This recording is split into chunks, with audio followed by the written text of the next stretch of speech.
इस वीडियो को शुरू करने से पहले मैं आप सबसे एक इम्पोर्टेंट क्वेश्चन पूछना चाहता हूँ और वो ये है कि क्या लक ही वो एक्स फैक्टर है एक फेमस और relevant content creator slash influencer बनने के लिए। और अगर ऐसा नहीं है तो क्यों ढिंचैक पूजा के क्रिंज वीडियोस को आधे करोड़ से भी ज्यादा व्यूज मिल जाते हैं और क्यों डॉली सिंह और भुवन बाम इतने फेमस और रेलेवेंट हो गए पर बाकी इन्फ्लुएंसर्स जैसे MBA चाय वाला अब बिल्कुल भी रेलेवेंट नहीं है। क्या लक के बिना कोई भी वायरल सोशल मीडिया इन्फ्लुएंसर या सेलिब्रिटी वायरल नहीं हो सकता? अगर इस सवाल का जवाब हाँ है तो ऐसा क्यों है, और अगर नहीं तो ये कौन सा हार्ड वर्क है जो Urfi Javed I am famous on Instagram and not in real life.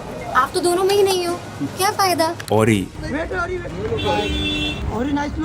Elvish Yadav जैसे लोग करते हैं। अपनी औकात में रह तू, मेरी औकात मत आइए तू। एक्चुअली सच तो ये है कि मोस्टली इन सब इन्फ्लुएंसर्स ने एक सिंपल ट्रिक फिगर आउट कर ली है और वो ये है कि if you can't be the best just be the loudest most cringe वर्दी और कंट्रोवर्शियल। तो इस चीज को ध्यान में रखते हुए यहाँ पे सवाल ये बनता है कि social media fame a game of luck और हार्ड वर्क?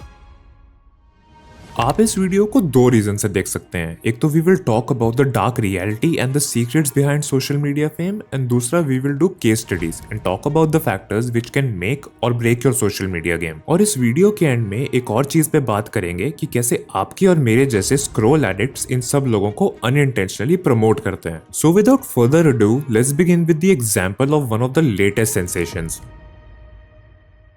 आज के टाइम पे और ये एक बहुत बड़ा सेंसेशन बन चुका है और इस चीज को हम बिल्कुल भी डिनाई नहीं कर सकते। वो इतना फेमस हो गया है कि इंडिया टुडे के कॉन्क्लेव में पहुंच गया है और ये मैं मजाक नहीं कर रहा हूँ, आप इस चीज को खुद सर्च कर सकते हैं। और ये एक ऐसा प्लेटफॉर्म है जहाँ सिर्फ the most influential and powerful लोग जाते हैं जैसे mister Amit Shah and mister Shashi Tharoor, और यहाँ पे औरी पहुंच चुका है। तो यहाँ पे जब औरी जी से पूछा गया कि भैया आपके क्लेम टू फेम का कारण क्या है तो उन्होंने ये कहा, I can lie to you and say I'm famous because I have a pose, I'm famous because of the work I do on myself, but that really brought me into the limelight is I am the famous and friend.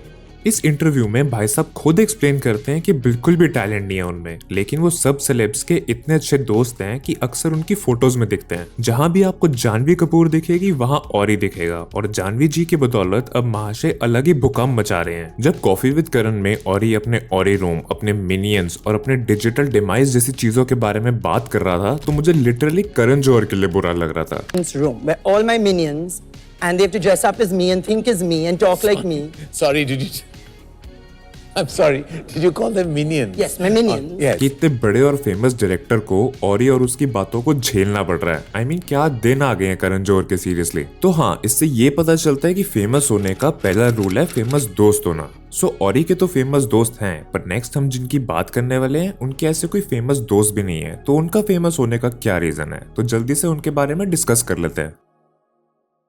अब ये करने आए जिन्होंने सच में मेहनत करी है और खुद को जमीन से उठाया है। जरा सोचिए, एक लड़की जो लखनऊ के एक छोटे से मोहल्ले में बड़ी हुई है और आज ना ही इनके पास अपना प्राइम वीडियो पे शो है, मैं बनूंगी नेक्स्ट इंडिया की किम कार्दाशियन, पर एक मूवी भी करने वाली है, लव सेक्स और धोखा 2। सो इवन दो उनकी अपब्रिंगिंग कंजर्वेटिव थी, पर उर्फी के पास एंटरटेनमेंट इंडस्ट्री में बड़ा बनने के सपने थे। अपनी early education Amity university Lucknow से मास कम्युनिकेशन में कंप्लीट करने के बाद उन्होंने मुंबई मूव किया अपने एक्टिंग करियर को परस्यू करने के लिए। उनका जर्नी टू सक्सेस चैलेंजिंग था और उन्होंने अपनी शुरुआत छोटे मॉडलिंग गिग्स और माइनर टीवी रोल से की। उर्फी का ब्रेक थ्रू उनके रोल से अवनी पंत के रूप में बड़े भैया की दुल्हनिया में आया, जो उनके लिए ज्यादा बड़ी अपॉर्चुनिटीज के दरवाजे खोल गया। उन्होंने पॉपुलर टीवी शोज जैसे ये रिश्ता क्या कहलाता है, कसौटी जिंदगी की, पंचपीठ, आए मेरे हमसफर में भी काम किया और बिग बॉस 15 में अपनी पार्टिसिपेशन के लिए वाइड स्प्रेड अटेंशन भी गार्नर किया। उनका टाइम इन द स्पॉटलाइट और भी एक्सपैंड हुआ जब उन्होंने MTV स्प्लिट्सविला 14 में पार्टिसिपेट किया, जो सनी लियोनी और अर्जुन बिजलानी ने होस्ट किया था। लेकिन ये उनकी अपीयरेंस थी इनॉग्रल सीजन में बिग बॉस OTT के, जिसने उनकी फेम को ट्रूली एलिवेट किया। पोस्ट बिग बॉस उर्फी का बोल्ड और यूनिक फैशन सेंस मीडिया और फैशन एंथुसियास्ट की नजर में आया, अक्सर उनके डेयरिंग चॉइसेस के लिए हेडलाइंस बनाते हुए। उनके फैशन चॉइसेस ने ये प्रूव किया है कि वो एंटरटेनमेंट वर्ल्ड के चैलेंजेस को ब्रेक कर सकते हैं। चलिए मैं एग्री करता हूँ कि उर्फी जी के फैशन चॉइसेस थोड़े निराले हैं, for the lack of a better term, लेकिन आप ये डिनाई नहीं कर सकते कि उन्होंने उन्होंने सही चॉइसेस और सही डिसीजंस लेना कंटिन्यू किया है। चाहे वो किसी कंट्रोवर्सी का हिस्सा थी, पर ये बात उन्होंने अच्छे से समझी है कि इसे अपने एडवांटेज के लिए कैसे यूज करना है। इस बात से शायद आप एग्री ना करें, पर ये ब्रेन वर्क तो है। मे बी अपने बेस्ट पर नहीं, लेकिन ब्रेन वर्क है फिर भी। जरा सोचिए, उर्फी सिर्फ अजीब आउटफिट्स नहीं पहनती, इस मैडनेस के पीछे एक स्ट्रैटेजी है। वो मीडिया को एक प्रो की तरह यूज कर रही है फेमस होने के लिए, और ऐसे ही एल्विश यादव ने इस चीज को क्रैक किया है कि क्या चीजें लोगों को हंसाती हैं, और फिर उसने उस पर काम किया। ये लोग हार्ड वर्क तो कर रहे हैं, बस ये ट्रेडिशनल हसल वाला काम नहीं है जो हम यूजुअली सोचते हैं। तो इन कंक्लूजन, इंटरनेट पे दो तरह के सक्सेसफुल लोग हैं, वो जो social media fame, luck, connections, public sentiments etcetera को यूज करते हैं, और ऐसे बहुत सारे एग्जांपल्स हैं। पहला एग्जांपल रानू मोंदाल, जिन्होंने एक प्यार का नगमा गाया था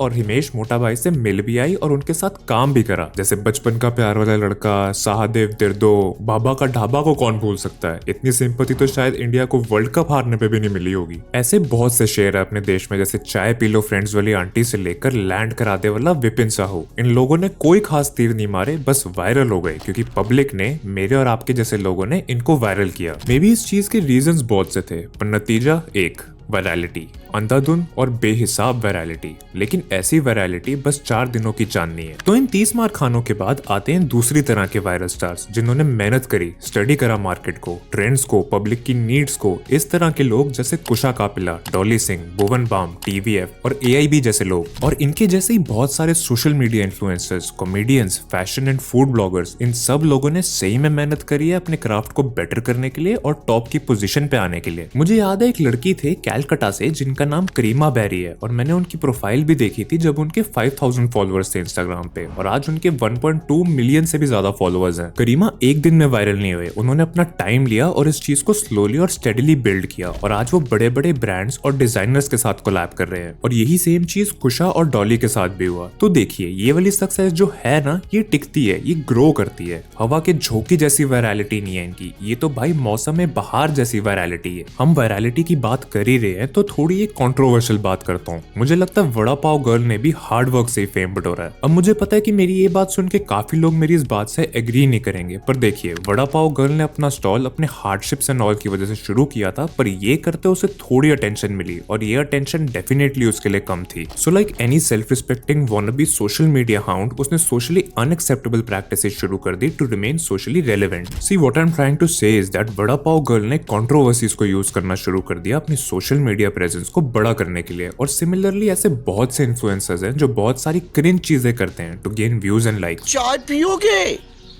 पापे खाओगे। कोई बेवकूफ बिजी रोड पे मिनी बार खोल लेता है, तो कोई हजारों फॉलोअर्स को मेट्रो स्टेशन के सामने बुला लेता है, और कोई मेट्रो ट्रेन पे अनोखे डांस मूव्स दिखा रहा है। आई मीन भाई, चल क्या रहा है? तो मैं ये नहीं कह रहा कि ये अच्छी बात है, इस घटिया बिहेवियर को रिजेक्ट करना चाहिए, और ऐसे पीपल को तो इजेक्ट ही नहीं होना चाहिए था। If you know what I mean. But having said that, I think ये लोग समझ गए हैं कि इंडियन पब्लिक कैसे वर्क करती है, और कैसे हम सबको एज अ कम्युनिटी कंट्रोवर्सीज पसंद है। हम में से 95% लोग दो लोगों को झगड़ता हुआ देख रुक जाते हैं कि भाई क्या हुआ, और आधे उसमें से वीडियो बना के डालते हैं इस होप में कि वो वायरल हो जाए, और उस वीडियो को लाखों लोग देखकर वायरल कर देते हैं। तो आप ये बात समझ रहे हो? ये चीज एक लूप बन चुका है, विशियस सर्कल, चक्रव्यूह जैसा, और ये आपके और मेरे जैसे लोग हैं जो इन घटिया इन्फ्लुएंसर्स को प्रमोट कर रहे हैं, जो कोई प्यार और रिस्पेक्ट डिजर्व ही नहीं करते। बाकी मैं आप सबसे पूछना चाहूंगा कि आपको क्या लगता है कि वड़ा पाव गर्ल जैसे लोग जो ये करते हैं, ये हार्ड वर्क है या एक well thought out social media game है? मुझे अपने ओपिनियंस गाइस कमेंट्स में जरूर बताना। सो आई बिलीव सोशल मीडिया पे हर टाइप के लोग हैं। कुछ लोग इस चीज के बेनिफिट्स उठाते हैं by just being who they are, कुछ लोग तुक्के से फेमस हो जाते हैं, और कुछ लोग ऐसे हैं जो व्यूअर के माइंड की डार्क साइड को एक्सप्लॉइट करते हैं। वो लोग ये चीज जानते हैं कि कैसे उनके व्यूअर्स को शौक है दूसरों की लाइफ में घुसने का। ये सब लोग जो यूट्यूब पे अपनी रोजमर्रा की जिंदगी के वीडियोस डालकर लाखों सब्सक्राइबर्स ला रहे हैं, वो कैसे हो रहा है? ये चीज बिल्कुल सिंपल है। हम में से ज्यादातर को घुसना होता है दूसरों की लाइफ में। वो जो हमारी मम्मी बोलती है ना कि 4 लोग क्या कहेंगे, हम ही है वो 4 लोग, बस दूसरों की लाइफ के। ये लोग इंटरनेट फेम का सीक्रेट सॉस समझ गए हैं। अगर आप बेस्ट नहीं बन सकते तो बस लाउडेस्ट, मोस्ट क्रिंजवर्दी या कंट्रोवर्शियल बन जाओ। ये कोई रॉकेट साइंस नहीं है, ये है वायरल कंटेंट की पावर। क्रिंज मोमेंट्स जैसे ऑकवर्ड डांसेस या एम्बैरेसिंग कन्फेशंस, ये चीजें एक अच्छी न्यूज से ज्यादा तेजी से फैलती हैं। जितने ज्यादा लोग इस ट्रेन रेक से नजर नहीं हटा पाते, उतने ही ज्यादा ये चीजें शेयर होती है। एंड देयर इट इज, बिना कुछ भी खास किए आपके पास हजारों नए फॉलोअर्स आ गए। आज के टाइम पे हम एक अटेंशन इकोनॉमी में जीते हैं, जहां आंखें ग्रैब करना ज्यादा इंपॉर्टेंट है बजाय उन्हें बनाए रखने के। इन्फ्लुएंसर्स ये चीज जानते हैं कि सब आपके फीड पर स्पेस के लिए लड़ रहे हैं, और कभी कभी कुछ आउटलैंडिश या प्लेन वियर्ड होना जरूरी होता है स्टैंड आउट करने के लिए। अब चाहे वो चीज एक वाइल्ड आउटफिट हो या एक टोटली बॉन्कर्स टेक हो कुछ इररेलेवेंट चीज पर, उन्हें ये चीज पता है कि जब वो आपका रिएक्शन ट्रिगर करते हैं, चाहे वो लाफ हो या क्रिंज, तभी असली गेम शुरू होता है। जितने ज्यादा कमेंट्स और शेयर्स उनका पोस्ट लेता है, चाहे वो क्रिंज ही क्यों ना हो, उतना ही ज्यादा एल्गोरिदम ये सोचता है कि यार लोग इस चीज के बारे में बात कर रहे हैं, चलो इसे और लोगों को दिखाते हैं, और ये चीज मैजिक की तरह फैलती है। फिर एक अनडिनाइबल सच्चाई ये भी है कि कंट्रोवर्सी बिकती है।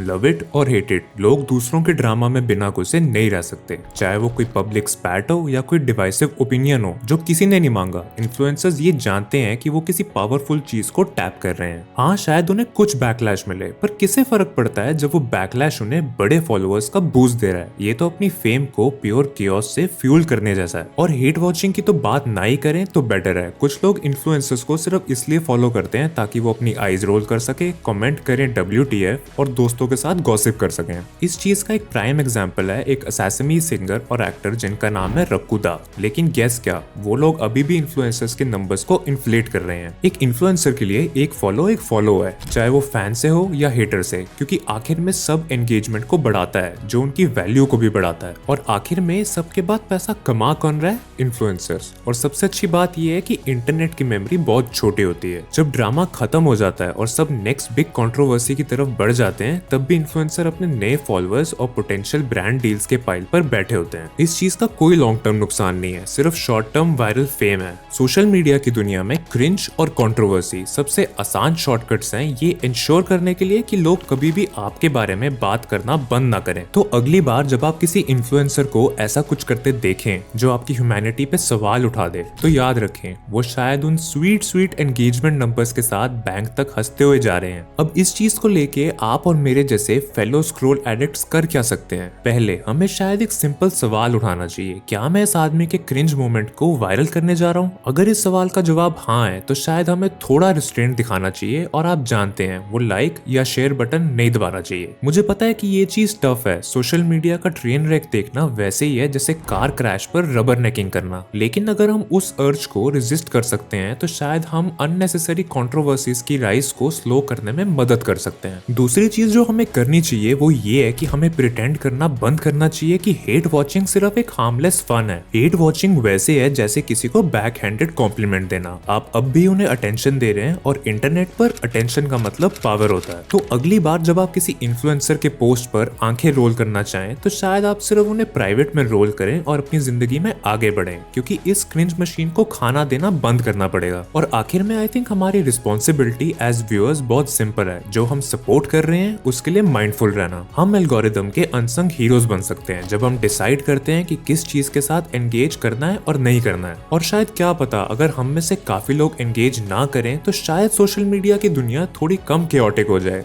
लेकिन चलो, इस चीज को लेके ज्यादा ऑप्टिमिस्टिक भी नहीं हो सकते। सो आई थिंक इस वीडियो को हमें यही एंड करना चाहिए। तो गाइस, अगर आप लोगों को ये वीडियो पसंद आई तो लाइक करें, सब्सक्राइब करें और शेयर करें, और हम मिलेंगे अगली वीडियो में। तब तक के लिए good bye and take care.